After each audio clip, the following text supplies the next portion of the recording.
The morning the bells began. By the time the bells started ringing, it was already too late. They rang slowly at first, one deep note rolling across the rooftops, heavy as stone. People paused in doorways, hands dusted with flour, baskets hanging from their arms, heads turning toward the chapel tower.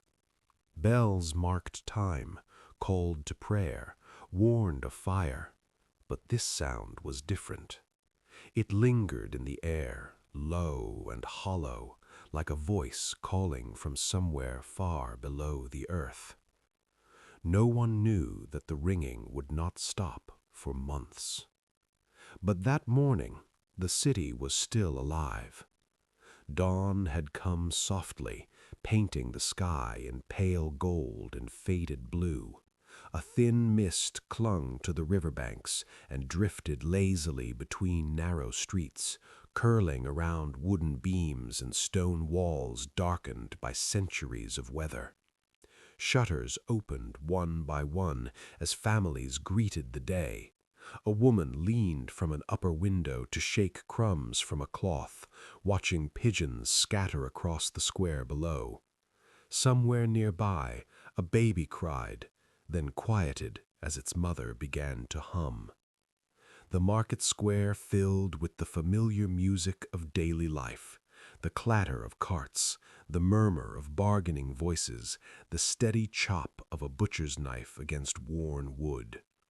Bakers carried trays of bread out into the cool air, steam rising in soft clouds, the smell warm and comforting. Children darted between legs and baskets, chasing each other with shrill laughter, their shoes slapping against stone. Nothing in that morning felt unusual. Nothing warned them.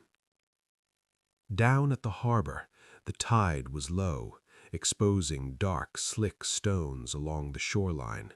Fishing boats creaked gently, tied to posts worn smooth by rope and salt. Gulls wheeled overhead, their sharp cries cutting through the steady splash of water against hulls. Sailors worked quietly, hauling crates and coiling lines, their hands rough and steady from years at sea. And then the ship appeared.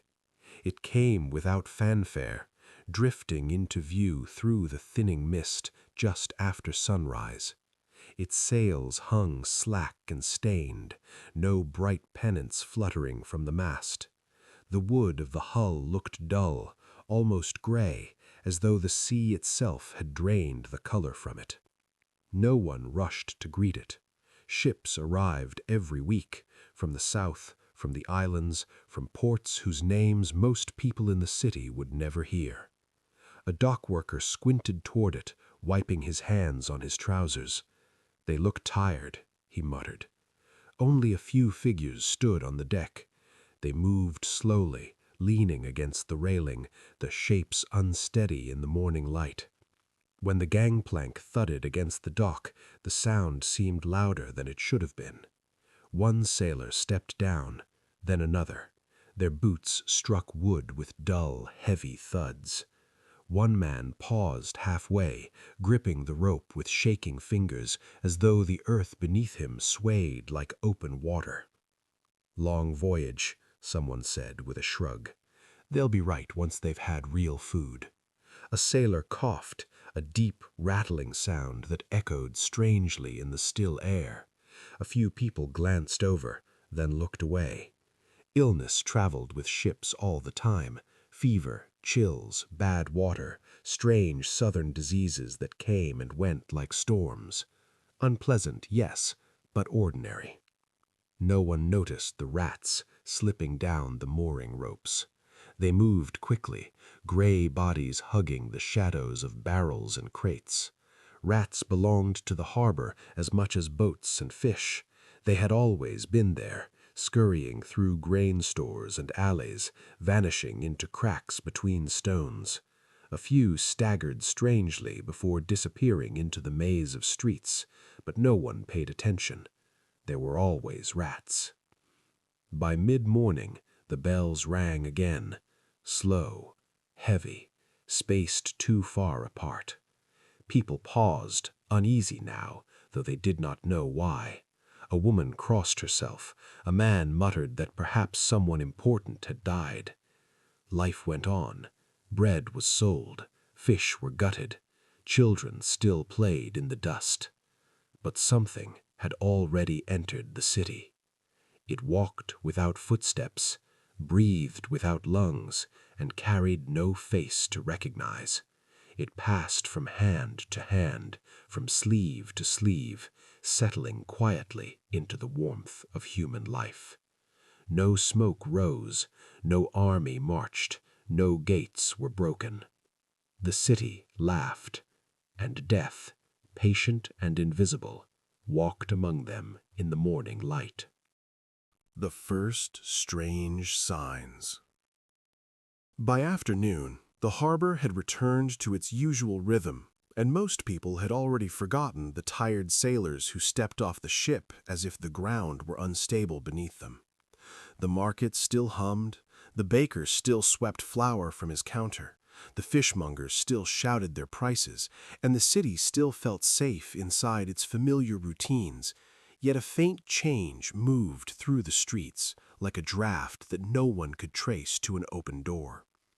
In one alley near the warehouses, a boy stopped running and stared at something on the ground, a small gray rat lying on its side, stiff, its whiskers dusted with grit, and for a moment he simply watched it, as if expecting it to leap back to life. Then he poked it with a stick and frowned, because rats did not usually die in the open like that, not where cats prowled and children played.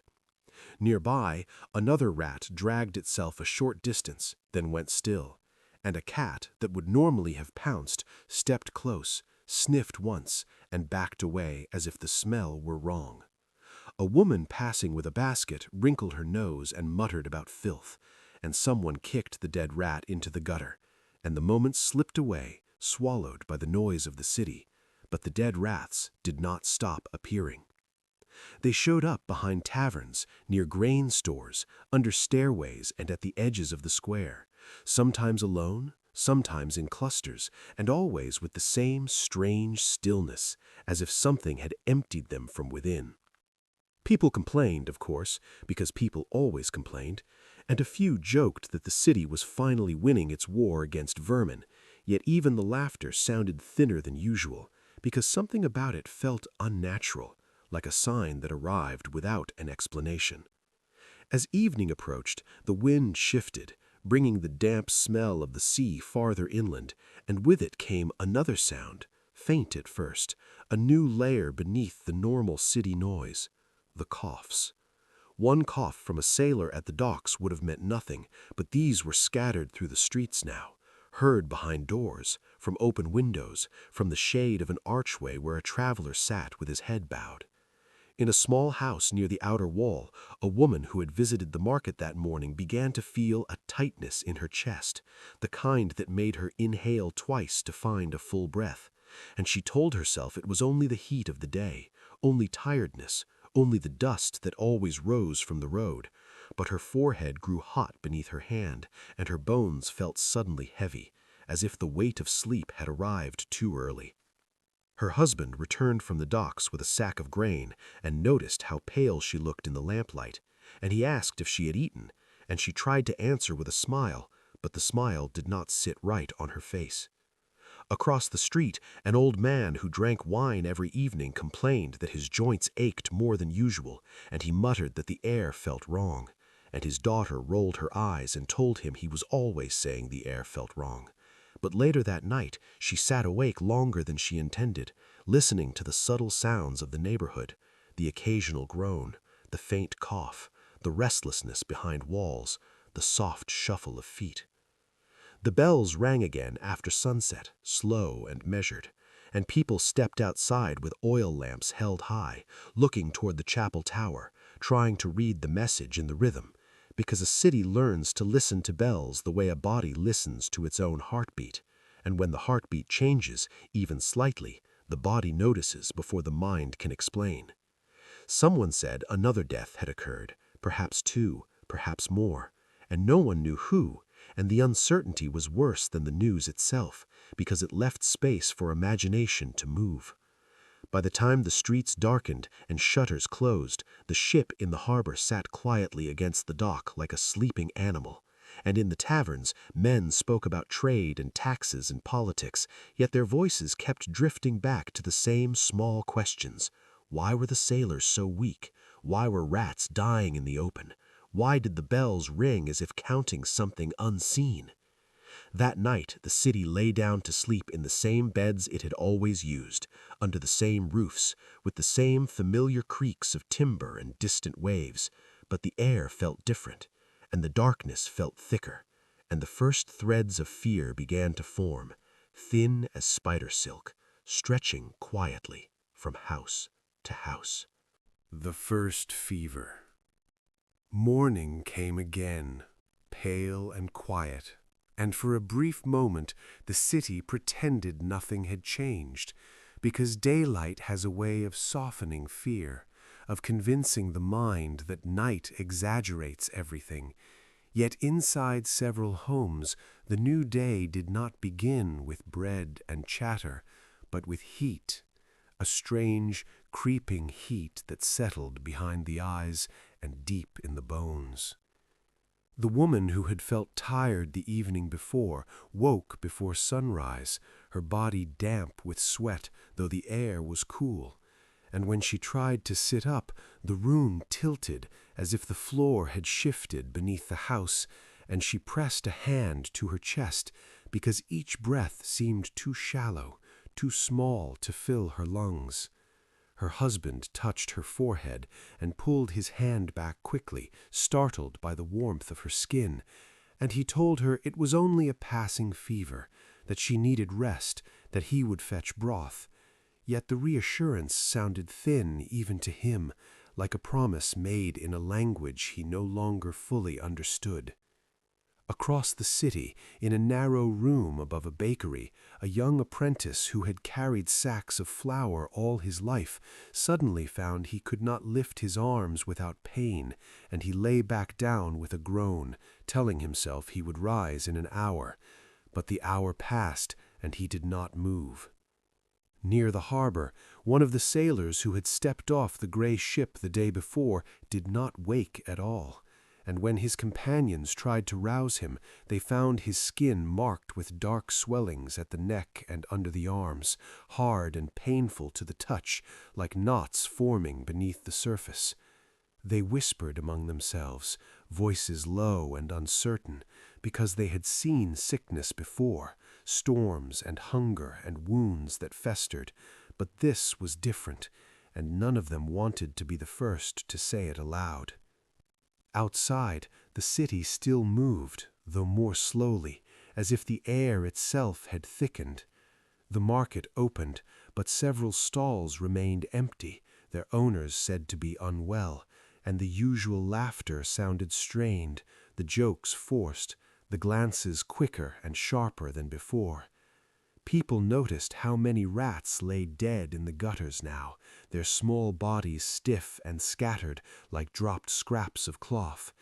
And someone suggested the river was poisoned, and someone else blamed foul air from the south, and others said nothing at all, because sometimes silence feels safer than guessing.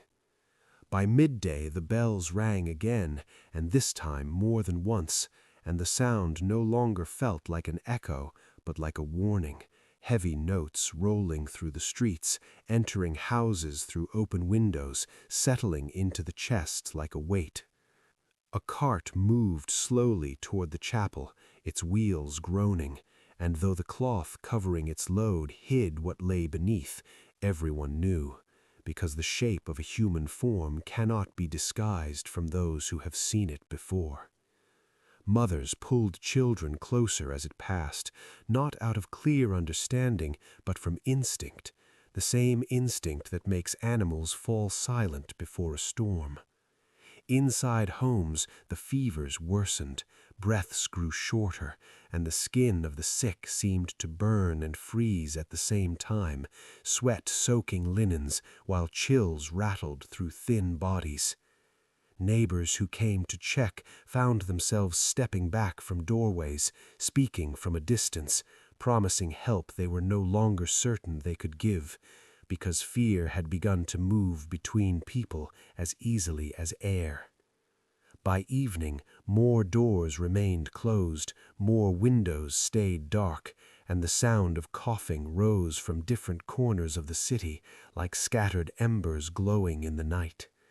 The ship still sat at the harbor, silent and unremarkable in the fading light, yet from it something had spread, something unseen but relentless, threading its way through streets and homes, and as darkness settled once more over rooftops and towers, the city lay awake, listening to the bells that now seemed to measure not time, but loss. The fourth morning did not bring the comfort of routine, but a quiet, pressing weight that settled over the city like fog, and people stepped into the streets with slower movements and searching eyes, as though expecting to see something written across the stones that had not been there the day before. The market square, once loud with bargaining and laughter, opened in patches rather than all at once, several stalls standing empty, their wooden counters bare, their owners absent without explanation except for a whispered word that had begun to pass from mouth to mouth: fever. A man who had always shouted the price of fish louder than anyone else now stood silent behind his table, glancing down the street between customers as if listening for something that might be coming for him. The bells rang before noon, and then again not long after, their rhythm uneven, their echo lingering in the air, and with each toll more people paused in place, counting silently, trying to guess how many had died since the last ringing, because numbers felt safer than names. In narrow lanes where sunlight barely reached the ground, doors began to remain shut even in daylight, shutters pulled tight, as families chose to stay inside rather than breathe the air that suddenly seemed heavy and suspect. Those who still moved through the streets did so with hands tucked into sleeves and faces turned away when they passed others, conversations shortened, voices lowered, as if words themselves might carry danger. At the harbor, the gray ship stood almost forgotten, its crew no longer seen on deck, its gangplank unused, and yet from the alleys behind the warehouses came the soft, unpleasant smell of decay, the lingering trace of rats that had died where they crawled, bodies swept aside with sticks and shovels, but never fully gone. A woman carrying water from the well stopped midway and leaned against a wall, breath coming fast, a deep ache spreading through her limbs, and a passerby asked if she needed help but did not step closer, not anymore, because the idea of touch had begun to feel uncertain, risky, like reaching into darkness. By afternoon, the city healers moved more quickly than before, summoned from house to house, their hands stained with herbs and vinegar, their eyes tired, because the sickness did not behave like the fevers they knew, rising too fast, burning too hot, and leaving behind dark swellings that frightened even those who pretended not to be afraid. Word spread that some houses had been marked, small signs drawn near the doors to warn others away, and though no official order had been given yet, neighbors began to avoid certain streets, taking longer routes to the well or the chapel, glancing over shoulders as if the illness could be seen following them. In the evening, smoke rose from more hearths than usual, families burning herbs and scraps of cloth in hopes that strong smells might drive away whatever haunted the air, and the city filled with the scent of sage, resin, and fear. The bells rang again after sunset, their sound deeper now, slower, and when people lay down to sleep, they did so with ears tuned to every cough from the next room, every shuffle of footsteps outside, every distant cart rolling through the dark. A sense of being watched settled into the city, not by eyes, but by something patient and unseen. And behind closed doors, families whispered plans, some speaking of leaving while roads were still open, others praying that morning would come with fewer bells, though none truly believed it. The silence between houses. By the fifth day, the city no longer pretended that life continued as before, because the spaces between sounds had grown larger, and in those spaces people heard their own fear breathing beside them. Streets that had once echoed with wheels, hooves, and voices now lay in stretches of uneasy quiet, broken only by the distant ring of bells or the sudden slam of a door closed too quickly. Those who still ventured out moved with purpose, eyes fixed ahead, hands wrapped in cloth, as if speed and fabric might form a barrier against something that could not be seen. In the market square, half the stalls stood empty, their canvas covers hanging loose, and the few sellers who remained spoke little, exchanging goods quickly, avoiding touch, setting coins down rather than placing them directly into another's hand. The smell of bread still drifted through the air, but it was thinner now, mixed with smoke from constant fires where herbs and scraps were burned in hope rather than certainty. Behind shuttered windows, families listened to the city the way one listens to a storm outside a fragile house, measuring its distance by sound, counting the toll of bells, trying to guess whether danger moved closer or passed by.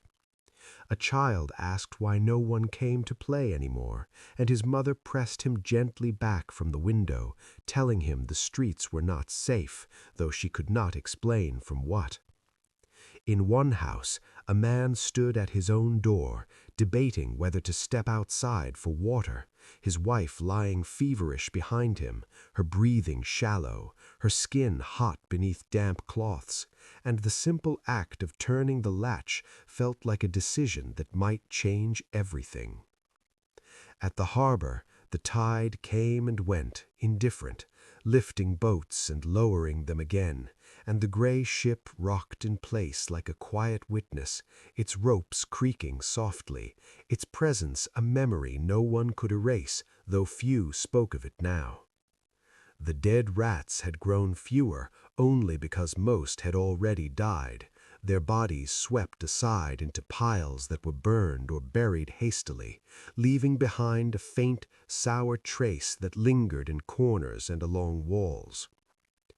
Toward evening, a cart rolled slowly through the streets, not filled with goods, but with shapes covered in rough cloth, and the driver did not call out or look around, his face set, his eyes fixed ahead, because the work of collecting the dead had become another task added to the rhythm of the day.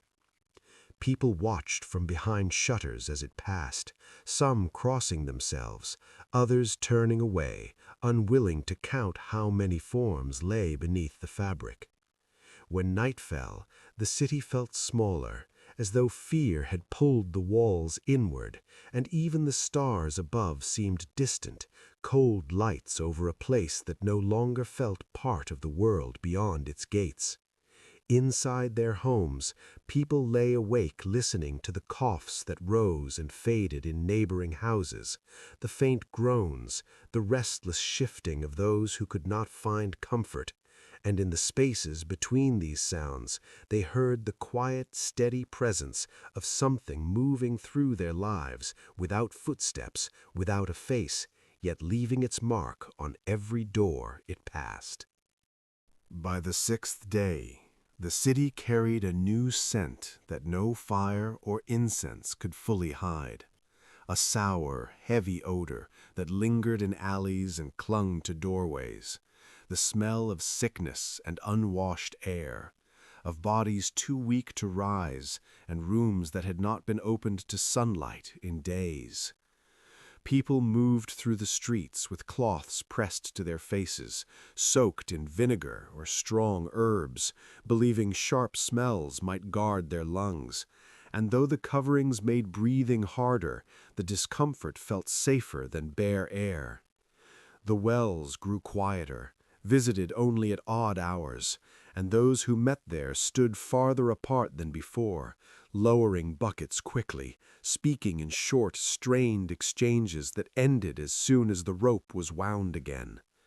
In houses along the main road, windows once left open for light were now sealed, shutters drawn tight even at noon, because rumor had turned the very breeze into an enemy, something that might carry death from one home to the next. Inside those dim rooms, the sick lay in half-darkness, sweat cooling on their skin, breaths coming shallow and uneven, while family members moved carefully around them, torn between the instinct to comfort and the fear of coming too close. Some prayed aloud, voices trembling, while others sat in silence, staring at the slow rise and fall of a chest as if watching the tide retreat from shore. The healers, already exhausted, now wore layers of cloth over their mouths and hands, their movements slower, their eyes red from sleepless nights, and even they no longer spoke with confidence, offering mixtures of herbs and bitter draughts with gestures that felt more like hope than certainty. In the streets, people began to recognize each other by absence rather than presence, noting which doors had not opened, which voices had not been heard, and every missing face left a hollow space in the memory of daily life. Children who once ran freely now stayed indoors, their games replaced by quiet questions, their laughter replaced by long stretches of listening. At dusk the bells rang again, deeper and more frequent, and the sound no longer startled but settled into the air like part of the city's breathing, a slow counting that no one could escape. A man walking home paused when he heard a cry from a nearby house, a short, sharp wail that cut off suddenly, and he stood frozen, unsure whether to knock or turn away. And in that hesitation, the change in the city revealed itself fully, because where once neighbors would have rushed to help, now they weighed their own lives against the risk of another's suffering. The harbor lay almost still, few ships arriving, fewer departing, as if the sea itself sensed the trouble on land, and the gray vessel that had slipped in days before remained tied in place, its silent deck now watched with unease by those who passed. Night brought little rest, only the soft shuffle of feet moving from bed to bedside, the murmur of prayers, the distant roll of cartwheels, and above all, the growing awareness that the illness was not passing through, but settling in, making the city its home. The mark on the door. By the seventh day, the change became visible, no longer hidden behind whispers or smells or distant bells, but marked plainly on wood and stone, where everyone could see it. At dawn, two men walked slowly through the streets, carrying a bucket of pale paint and a stiff brush, their faces covered with cloth, their steps hesitant, and people watched from windows as they stopped before certain houses and drew a symbol beside the door, a simple sign that meant sickness lived within. The sound of the brush against wood was soft, almost gentle, yet it echoed in the minds of those who saw it, because that small mark separated one family from the rest of the world. Inside those houses, voices rose in protest or despair, but the men did not answer. They only finished their work and moved on, because orders had come from those who still believed control was possible. Neighbors stepped back from marked doors as if the symbol itself might spread, and streets began to shape themselves around absence, paths taken to avoid certain thresholds, glances cast quickly, then turned away. In one narrow lane, a woman pressed her hand to the inside of her door, feeling the wood vibrate as the brush scraped outside, and she knew the sound would stay with her long after the men were gone. Food was left on doorsteps now, rather than passed from hand to hand, bowls set down and retrieved only after the giver had retreated several paces, conversations carried out through cracks in shutters, voices muffled and strange.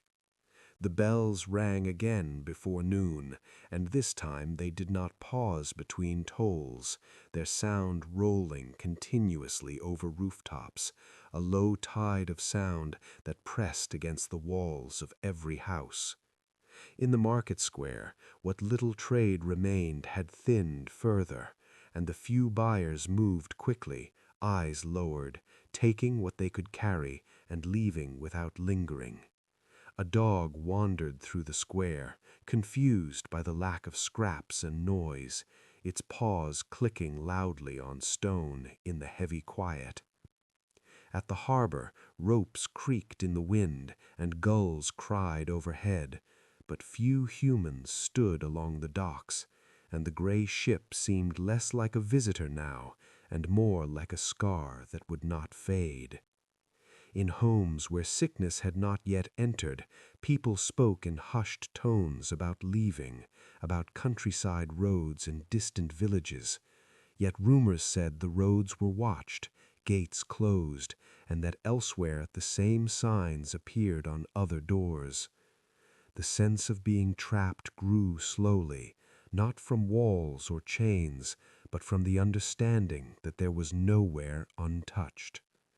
As evening fell, candles burned earlier than before, their small flames flickering behind shutters, and families gathered close, listening to the bells and to each other's breathing, counting the hours not by the sun, but by the spaces between sounds. In the streets, the painted marks glowed faintly in lamplight, pale against dark wood, silent declarations that the city was dividing itself, house by house, door by door, into those who still waited and those already claimed. By the 8th day, the city had grown used to fear, and because fear had become constant, it began to take on shapes and rituals, ways for people to feel that something, anything, could be done. That was when the doctors began to appear in their strange new garments, figures that looked less like healers and more like creatures from a fever dream.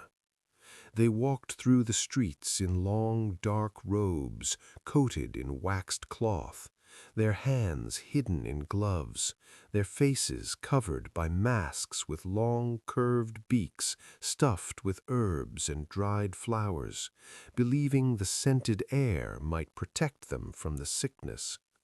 Children who saw them from windows shrank back in silence, unsure whether these beings had come to help or to carry the illness deeper into their homes. Adults watched with a mix of relief and dread, because the presence of doctors meant hope, but also confirmed that the danger was real enough to require such defenses. The doctors moved from door to door where marks had been painted, stepping inside houses that others would not approach, their voices muffled behind leather and cloth, their instructions quick and practical: open windows, burn this, drink that, isolate the sick. Yet even they knew these measures with thin barriers against something that seemed to slip through every defense. In one home, a doctor bent over a feverish child, listening to the ragged breath, feeling the heat of the skin through layers of fabric, and for a moment his gloved hand trembled, because he had seen too many faces like this already. Outside, The city listened to the soft thud of their boots against stone, a slow procession of masked figures moving through the streets like messengers from another world. The bells continued to ring, sometimes singly, sometimes in clusters, and people had stopped trying to count because the numbers grew too heavy to hold. In the market square, a few vendors remained, but now they covered their goods with cloth and avoided standing too near one another, speaking only when necessary, their voices echoing in the wide emptiness that had replaced the usual crowd. Smoke rose from dozens of hearths as families burned herbs and scraps, the air thick with sharp scents that stung the eyes and throat, yet the smell of sickness lingered beneath it all, stubborn and sour. At the harbor, the tide lifted and lowered boats that no longer sailed, and the gray ship rocked quietly, its presence almost symbolic now, a reminder of how something small and unnoticed could change the course of a city. Night fell earlier in the minds of the people than in the sky, and lamps were lit before the sun had fully set, as if light itself might hold back the darkness that had crept into every street and room. Behind closed doors, families listened for the knock of the doctor's staff or the scrape of a brush painting another mark, and in the silence between those sounds they felt the weight of waiting, knowing that the city had entered a new phase, one where fear wore a face and walked openly through the streets. The carts at night.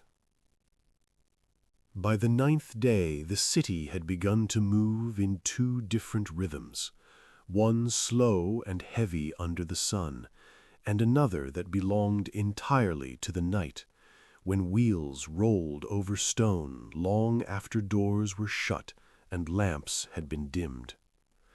During the day, people still tried to hold on to fragments of routine, stepping outside briefly for water or bread, glancing at the sky as if weather might offer reassurance, but everyone listened for the sound that had started to define the darkness, the low wooden groan of carts moving through empty streets.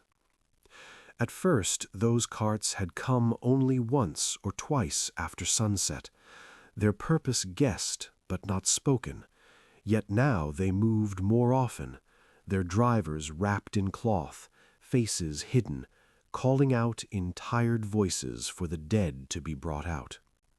Windows opened only a crack as shapes were carried to the doors, bundles wrapped in sheets, laid down carefully or sometimes hastily, because grief had begun to mix with exhaustion, and even sorrow required strength people no longer had. The wheels creaked forward again and again, the sound echoing between walls, a slow procession that turned the city into a place measured not by hours, but by losses. Inside their homes, families lay awake, counting each passing cart, each distant call, each bell that followed, because sleep no longer came easily when the night itself felt busy with unseen movement. In one house, a man sat beside his brother's bed, holding a cup of water to cracked lips, listening to the rattle in his chest grow louder, and when the bells rang again, he closed his eyes, not in prayer, but in understanding. Outside, the air felt colder than it should for the season, as if the warmth of human presence had thinned, and even the stray dogs that once roamed the alleys had disappeared, driven away by hunger or fear. The doctors with beaks moved more slowly now, their visits shorter, their eyes hollow behind glass lenses, because the sickness spread faster than they could follow, slipping from house to house like a shadow that lengthened at dusk. In the harbor, the tide continued its quiet work, lifting and lowering vessels that would not sail, and the gray ship that had once seemed ordinary now felt like a memory everyone shared but no one wished to speak aloud. Smoke from constant fires hung over the rooftops, a hazy veil that dimmed the stars, and when people looked up, they saw fewer lights in the windows around them, dark squares marking houses where no one rose to trim a wick or stir a pot. The city had not fallen silent, not yet, but its sounds had changed, replaced by coughs, by bells, by wheels in the night, and by the steady awareness that the boundary between the living and the dead had grown thin, almost transparent, as if the two worlds now stood side by side along the same narrow streets. By the 10th day, the city had begun to lose not only its sounds, but its faces, because people no longer recognized one another easily beneath layers of cloth and fear, and those who passed in the streets did so quickly, eyes lowered, as if every stranger had become a question they did not wish to answer. Where greetings had once been exchanged, there were now only nods from a distance, and even those grew rare as more doors remained shut from dawn until dark. The market square, once the beating heart of the city, stood open and exposed, stalls abandoned, awnings flapping softly in the wind like flags left behind after a battle. A few carts still crossed the space, carrying sacks of grain or bundles of firewood, but the drivers urged their animals forward without stopping, wheels rattling loudly in the emptiness, the echoes lingering long after they had passed. The bells rang less often during the day now, not because death had slowed, but because the sound no longer startled anyone, and those who rang them did so with arms too tired to keep perfect rhythm. Inside homes, the sick lay in darkened rooms, breaths shallow, bodies weak, while those still moved quietly between tasks, washing cloths, fetching water, whispering words meant to soothe, but which carried little strength. In one house, a young girl sat beside her grandmother, counting the old woman's breaths the way others counted the toll of bells, her small hand resting lightly on a blanket that rose and fell more slowly each hour. Across the street, a man nailed his shutters closed, leaving only a narrow gap for air, convinced that darkness was safer than light, that fewer openings meant fewer chances for the unseen to enter. The doctors in their waxed coats still walked the streets, but now they traveled in pairs, not from fear of the sickness alone, but from the weight of what they witnessed, because each doorway held a story of loss that lingered long after they stepped away. At the harbor, the water reflected a sky streaked with gray, and boats rocked gently, untended, their ropes creaking in the wind like quiet voices repeating the same tired warning. The gray ship remained tied in place, almost forgotten, its deck empty, its presence woven into the city's memory like the first drop of rain before a flood. As evening fell, the streets darkened earlier than usual, lamps left unlit in houses where no one had the strength to rise, and the city seemed to shrink inward, as if each building were retreating into itself. From behind closed doors, people listened not for footsteps, but for the absence of them, for the silence that followed when a neighbor's cough ceased, for the stillness that signaled another house had joined the growing number of darkened windows. The world beyond the city walls felt distant and unreachable, and within those walls, life moved in smaller and smaller circles until even the idea of tomorrow felt uncertain, a thin thread stretched across a widening void. The sound of prayer. By the 11th day, the city had grown quieter still, but in the silence another sound rose to take its place, the murmur of prayers drifting from behind doors and shutters, voices low and steady, as if repetition itself could build a wall against the invisible tide moving through the streets. Chapels that once rang with music now stood half empty, yet candles burned in clusters before the altars, small flames trembling in air that felt too still, and those who dared to enter kept their distance from one another, kneeling in separate corners, whispering words they had known since childhood, but now spoke with a new urgency. Outside, the bells continued their slow toll, and people began to listen for the pauses between them, searching for meaning in the spaces of quiet, because when answers cannot be found in the world, the mind begins to search in the air itself.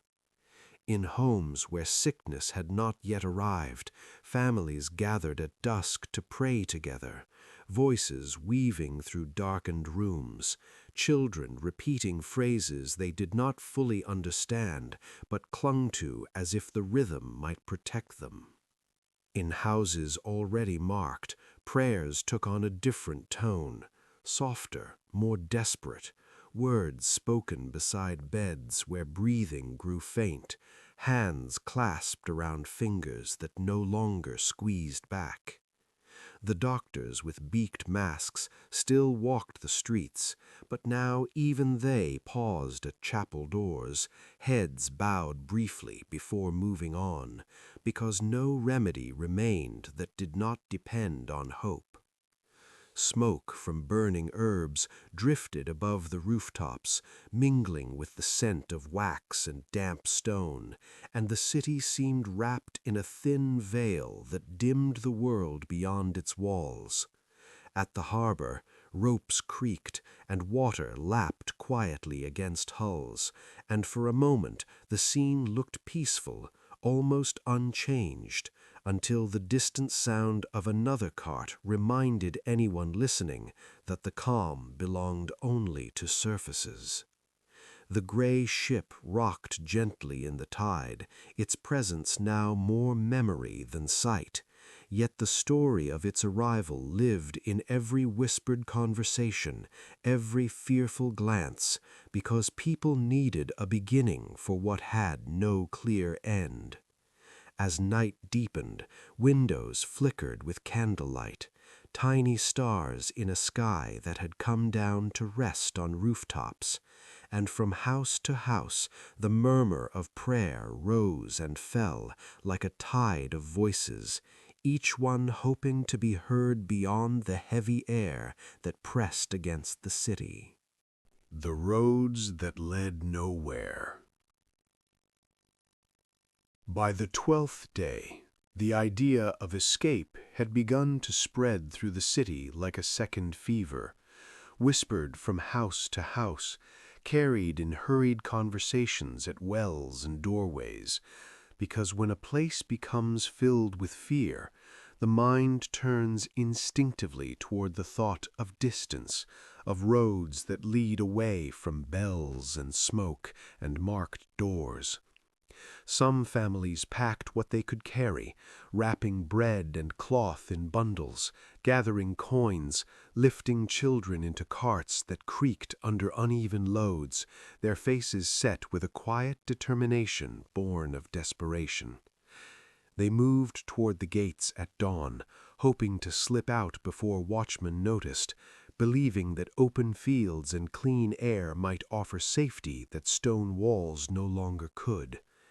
But at the gates they found not freedom, but hesitation, guards standing with covered faces, unsure whether to stop them or wave them through, because the sickness had reached even those who wore armor, and orders from above had grown uncertain, tangled in fear and rumor. Some were turned back, told to return home. Others slipped past when no one wished to argue, their figures shrinking along dusty roads that stretched into countryside where no one knew if welcome or rejection waited. Inside the city, those who remained watched the departures with a mix of envy and dread, wondering if leaving meant survival or only spreading the unseen burden farther, because whispers said nearby villages had begun to close their own gates, wary of strangers carrying more than travel-worn faces. The streets felt emptier now, not only from death, but from absence, gaps where neighbors once stood, spaces where voices had been, and each empty doorway told a story of choice or loss that no one could fully judge. In homes, the sick lay as before, breaths shallow, hands restless, while those who cared for them moved with slower steps, worn thin by sleepless nights and the weight of decisions that had no clear answers. The bells rang again, and their sound followed those who left as well as those who stayed, echoing across fields and riverbanks, a reminder that the city's sorrow traveled farther than its walls. At the harbor, the tide came and went, indifferent, and the gray ship remained, a silent witness to departures that might never return, its ropes creaking softly in the wind, like an old story retold in whispers. As evening settled, dust hung over the roads beyond the gates, and the city watched from behind shutters, aware that the lines between inside and outside had blurred, that safety had become a word without shape, and that no path, whether through streets or fields, led away from uncertainty.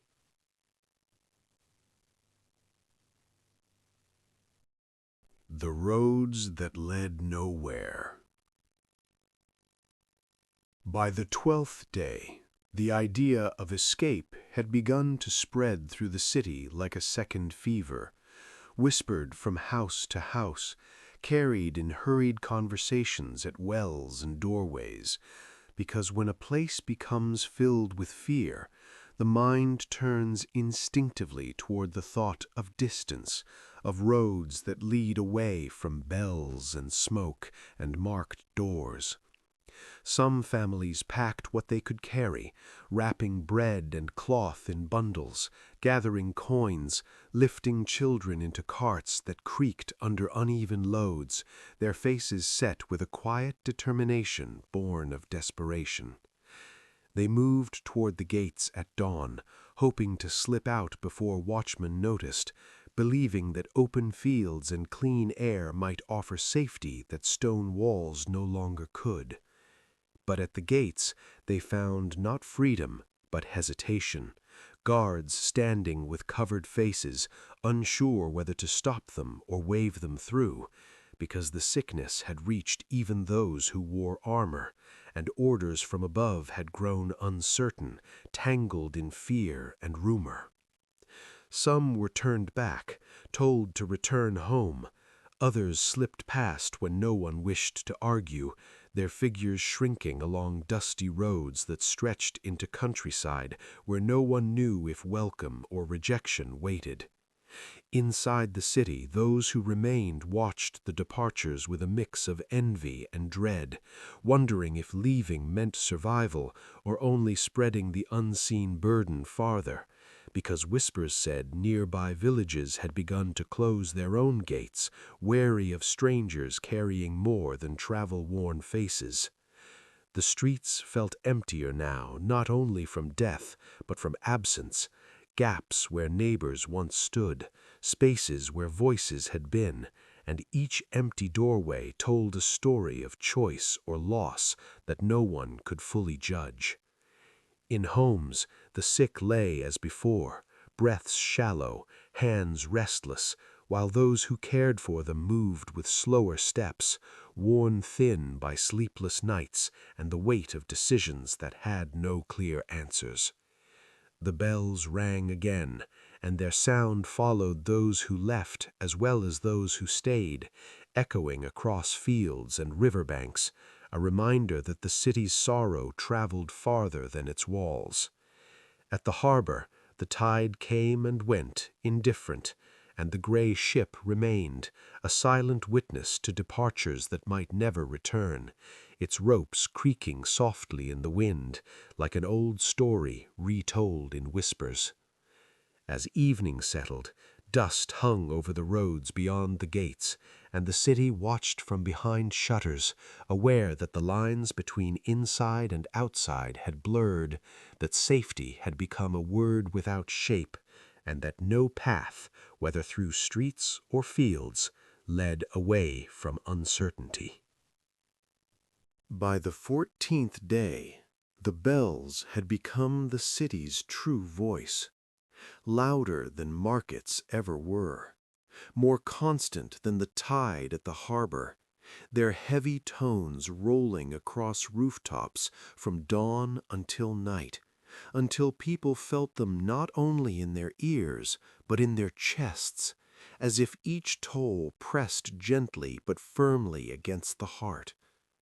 No one counted anymore, because the numbers no longer brought understanding, only a dull heaviness that followed every sound. Even those who had grown used to the ringing paused now and then, closing their eyes for a moment as the echoes passed, because the bells no longer marked time, they marked absence. In the streets, a thin dust settled where footsteps had once stirred the air, and weeds pushed between stones in corners that had not seen traffic for days. A woman crossed the square carrying a small bundle of wood, her step slow, her eyes lowered, and though she passed 3 others doing the same, no one spoke, because conversation had begun to feel like an unnecessary risk, a thread that might tie lives together when separation felt safer. At doorways, neighbors left bowls of soup or loaves of bread, placing them down and retreating quickly, a silent exchange of care that avoided touch but carried meaning nonetheless. Inside homes, the waiting continued, some rooms filled with quiet recovery as a few lucky souls found their fevers easing, others sinking deeper into stillness, breaths fading like the last glow of a dying ember. The doctors moved more slowly now, their waxed coats creasing with wear, their masks scratched and clouded, yet they still knocked, still entered, because even small acts of presence mattered when hope was scarce. At the harbor, the water reflected a gray sky, and the boats swayed gently, untended ropes creaking like soft complaints in the wind.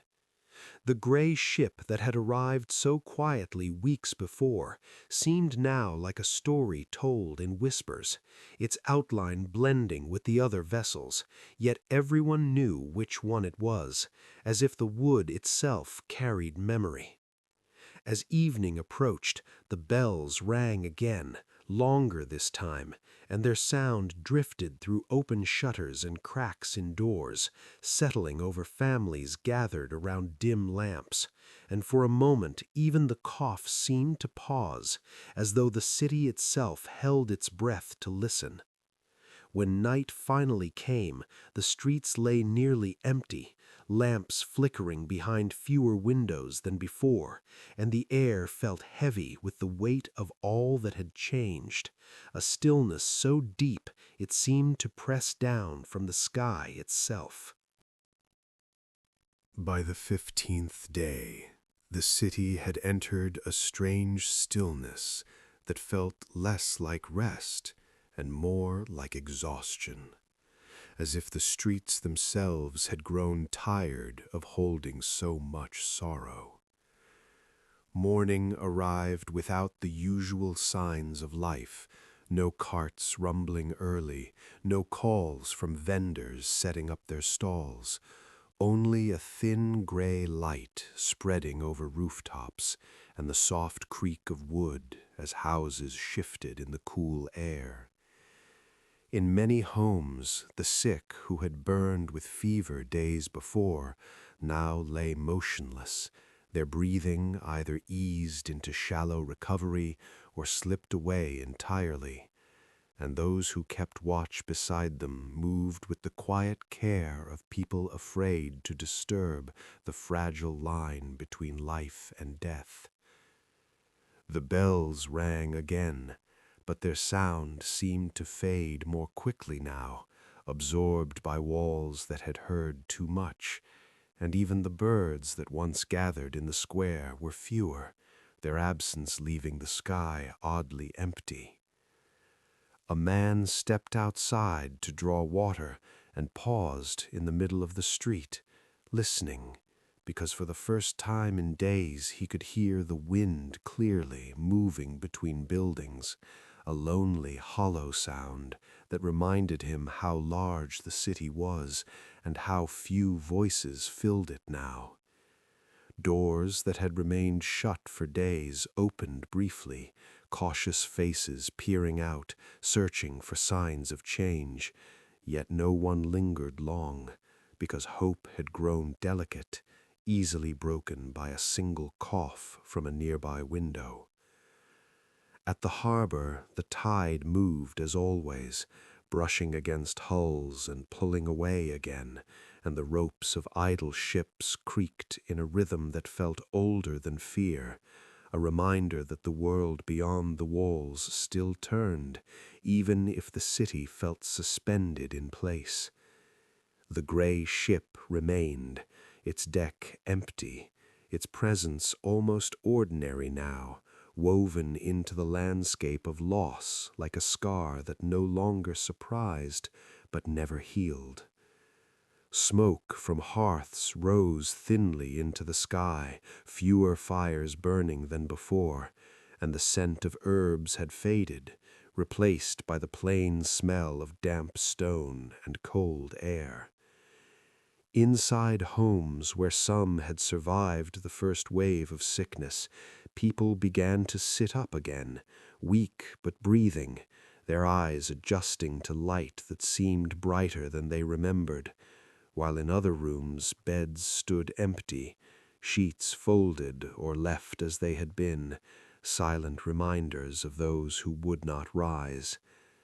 The city did not celebrate these small survivals, not yet, because grief and relief lived side by side now, each tempering the other, and the fear of what might still come lingered in every shadow. As evening fell, a few lamps were lit earlier than necessary, not from dread, but from habit, small flames flickering against walls that had witnessed so much, and the quiet that settled over the streets fell deeper than any silence before. Not the silence of waiting, but the silence of a place that had been changed and did not yet know what it would become next. The first morning without bells. By the 16th day, something happened that no one had expected, not because it was joyful, but because it was unfamiliar. Morning came, pale and still, and the bells did not ring. People lay in their beds listening, waiting for the heavy sound that had become part of waking, part of breathing, part of the air itself, but the towers remained silent, and the absence of sound felt almost louder than the tolling had ever been. A woman sat up slowly, her hand resting on the blanket, listening so carefully she could hear the faint scratch of a mouse in the wall, the creak of timber settling, the distant gulls at the harbor, sounds that had been drowned out for days. She did not smile, because the silence did not mean safety, but she felt something loosen inside her chest, a knot pulled slightly less tight. In the streets, doors opened cautiously, not wide, but enough for eyes to peer out, for faces to catch the morning light, and neighbors who had not seen one another for weeks exchanged brief nods, quiet acknowledgments that they were still there. No one stepped close, no one reached out, yet the simple sight of another living person carried a weight that words could not match. At the well, a man lowered his bucket with trembling arms, surprised at how weak he had grown from days of moving little and eating less. And when he pulled the rope back up, he paused, looking around as if expecting someone to tell him the moment would not last. The market square remained mostly empty, but one stall opened, then another. Small acts of return that felt more like testing the ground after a storm than true recovery. The doctors in their worn coats still walked, though more slowly, their visits fewer now, not because the sickness had vanished, but because its grip had loosened enough to allow breathing space between losses. At the harbor, the tide lifted boats as always, and sunlight glinted faintly on water that had seemed gray for so long, and the gray ship that had once signaled the beginning now looked like any other vessel left waiting, its story woven into the city's memory, but no longer its center. Smoke rose again from chimneys, not only from herbs burned in fear, but from fires lit to cook simple meals, thin soups and bread softened in water, nourishment for bodies that felt as fragile as glass. Inside homes where the sick had survived, people sat propped against walls, blinking at light that seemed almost too bright, their voices soft, as if speaking too loudly might shatter the delicate quiet that had replaced the bells. Evening came gently, and though fear had not left, it had changed shape, no longer a constant storm, but a lingering shadow, and the city breathed together in a new rhythm, uncertain, cautious, but alive enough to notice the silence where death's counting had once been. The return of footsteps. By the 17th day, the city began, slowly and carefully, to remember how to move. The change was almost too small to notice at first. A single door opening wider than before. A figure stepping into the street and remaining there for a few breaths longer than necessary. Then another followed, and another, until the sound of footsteps, once rare and startling, returned in hesitant intervals along the stone roads. People walked with caution, their movements measured, as though the ground itself might shift beneath them if they trusted it too quickly. At the market square, 2 vendors opened their stalls and stood behind their goods in near silence, offering bread and dried fish with gestures rather than words. Yet the exchange of coin and food felt like a fragile thread connecting present to past. A woman paused beside a fountain she had not seen in days and watched water spill into the basin, its steady sound soothing and strange at once, reminding her of mornings before fear had filled every hour.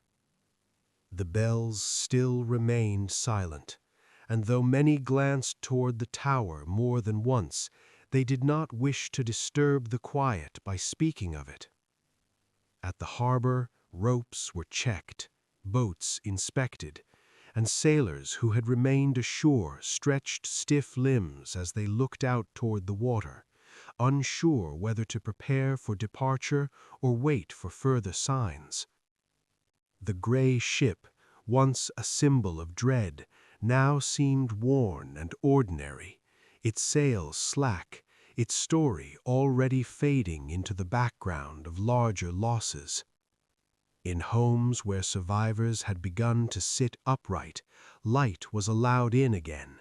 Shutters cracked open to let fresh air move through rooms long sealed, and the smell of herbs gave way to the simplest scent of wood and water. Yet even as the city stirred, voices remained low, laughter absent, because grief lingered like a shadow that could not be stepped around.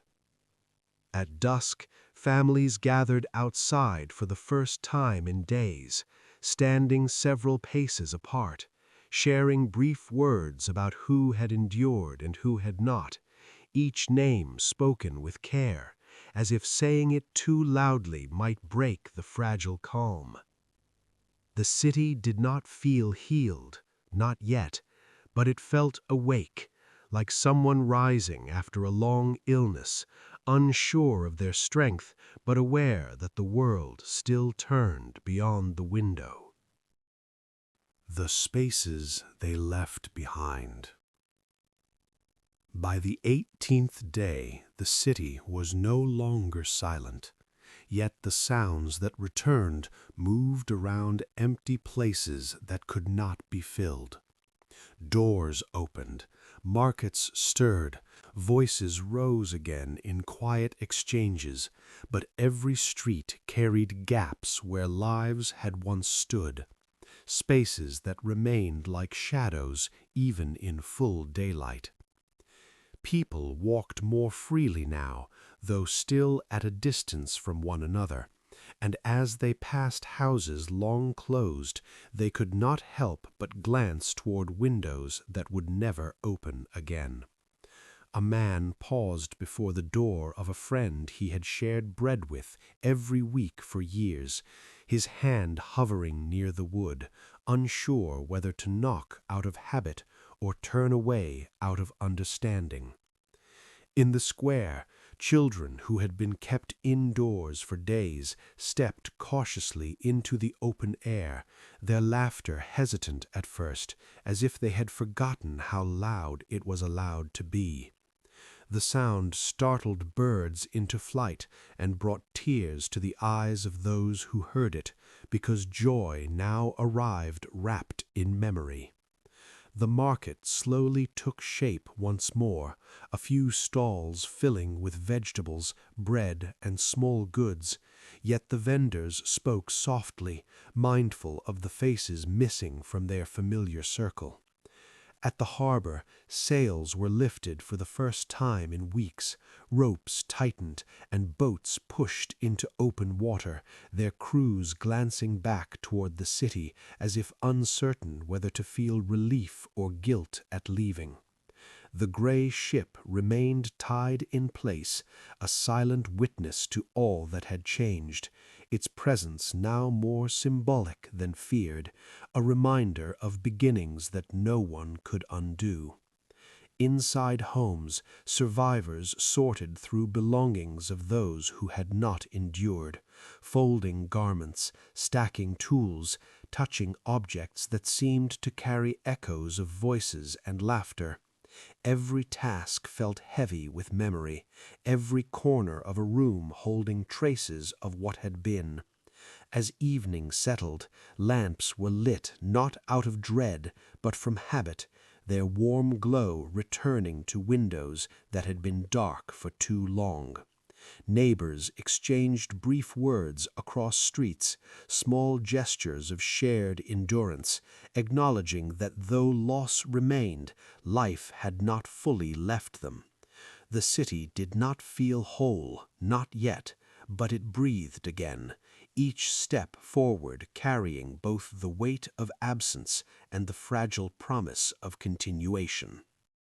By the 19th day, the city had begun to move forward, yet it did so like a person walking with an old wound, each step careful, each motion carrying memory beneath the surface. The streets were no longer empty, but they were not the same streets that had existed before, because every corner now held a story that could not be told without lowering the voice. People spoke again, though softly, exchanging news of who had survived, who had left, and who would never return, and each conversation seemed to circle gently around the same unspoken understanding that life had been divided into a before and an after. In the market square, more stalls stood open, cloth awnings stretched out, baskets filled, yet the usual clamor did not return, replaced instead by a respectful quiet, as if the city itself had learned to speak more carefully. Children moved through the square with cautious energy, their games slower, their laughter brief but real, and adults watched them with expressions that mixed relief with something deeper, a gratitude edged by sorrow. At the harbor, ships began to depart again, sails catching wind, hulls turning toward open water, and those who boarded looked back at the city walls not only with longing, but with the knowledge that they carried its story wherever they traveled. The gray ship that had once arrived in silence still rested at its moorings, weathered and unremarkable now, yet everyone who passed knew what it represented, not as an object of blame, but as the moment the world had shifted. Inside homes, families rearranged rooms that had been used as sickbeds, washing floors, airing blankets, opening windows wide to let sunlight touch places that had known only shadow. These acts were small, almost ordinary, but they felt like ceremonies, quiet acknowledgments that life continued even when it felt altered beyond recognition. In the evenings, neighbors gathered in doorways again, keeping a little distance, but sharing stories of the days when bells rang without pause, remembering those lost not with loud mourning, but with the steady, thoughtful tone of people who had endured together. The city did not rush to celebrate survival, because survival itself carried weight, a reminder that many had not walked this far.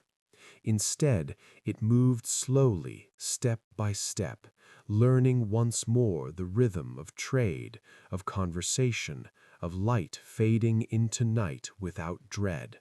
And though fear had loosened its grip, it had left behind a deeper awareness, a quiet understanding that life could change without warning, that morning could arrive like any other and still carry the beginning of something vast and unseen. The city would rebuild, not by forgetting, but by remembering, each stone, each doorway, each voice, woven into a new story, shaped by what had passed through it. The morning that remained. By the 20th day, the city stood beneath a sky that looked almost like the one from the morning before everything changed. Pale blue, streaked with soft light, birds circling above rooftops, the river glinting as it moved steadily toward the sea. Yet no one mistook this morning for the past, because memory now lay across the streets like a second layer of stone, unseen but always felt beneath each step. Doors opened more freely, shutters drawn back to let in sun and air, and people stepped outside not only to gather water or bread, but simply to stand, to feel the warmth on their faces, to remind themselves that the world still moved beyond fear. The market square filled slowly, voices returning in careful tones, hands exchanging goods without quite touching, a fragile dance of caution and renewal.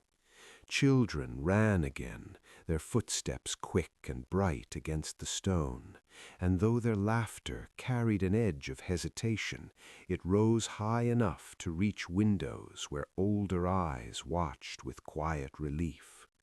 At the harbor, sails caught the wind, ropes loosened, and boats slipped into the current, their departure marking not escape, but continuation, the city once more part of the wider world. The gray ship remained for a time, its story now folded into the memory of all who lived there, a reminder of how quietly change can arrive and how deeply it can settle before anyone understands. Inside homes, rooms were cleaned and rearranged, beds returned to their usual places, and windows opened wide to carry away the lingering heaviness of weeks past. These simple acts felt like the stitching of torn cloth, slow and patient, drawing life back together one thread at a time. In the evenings, people gathered at doorways and in small groups, speaking softly of those who had not endured, their names shared not with despair, but with a tenderness that gave the loss meaning. The bells rang again, but now they marked hours rather than endings, their sound lighter, echoing through streets that had learned how fragile silence could be. Night came gently, lamps glowing behind more windows than before, and though shadows still lingered in corners of memory, they no longer filled every thought. The city had changed, shaped by grief, steadied by survival, and as the stars appeared above its rooftops, people lay down to rest with a different understanding of mourning, knowing it could never again be taken for granted, yet trusting that when it came, they would rise to meet it.